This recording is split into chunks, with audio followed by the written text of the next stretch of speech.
Welcome back to part 4 of our tutorial on filming with the advanced camera mode in Star Citizen.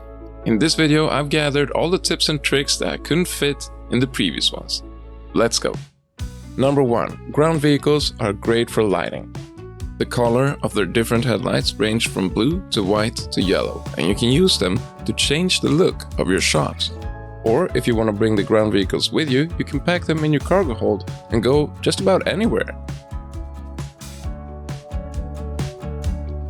With a little help from our fellow HUD producer SnipingKiwi, we're even able to increase and decrease the intensity by turning the vehicles. And since we're here in the hangar, let's also cover the blue screen. You can use this one or other blue screens around the verse to put your character in different locations by changing out the background in post. Let's go to our next tip. Let's say you set up your head movement and you're ready to shoot an immersive FPS video, but all your HUD elements are in the way. You can use the dash button on your numpad that usually goes to the selfie cam. The key is to release the button as the camera changes.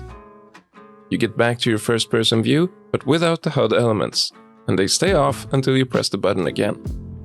And this is what it would look like on a first person mission.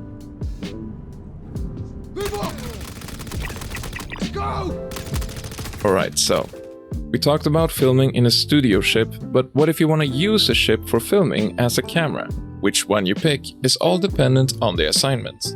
If you're filming something that's moving quick, like a dogfight, you want a ship that has good thrusters that can move side to side, up and down, but still maintain orientation. Ships that are good for that are, for example, the Talon and the 325. On the other hand, if you're filming something static or slow moving, you want your ship to be moving slow as well. The small ships, they yank pretty much, but the big ships, like the Freelancer Max or 600i even, they move smoothly as you give them input, which is great for slow moving shots. In an earlier video, we talked about how the camera and the point of interest are physical objects, meaning they can't go through walls or players.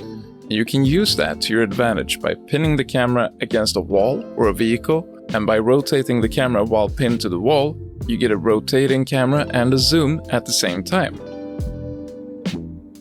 But let's say you do actually want the camera to go behind an actor or a vehicle or a wall.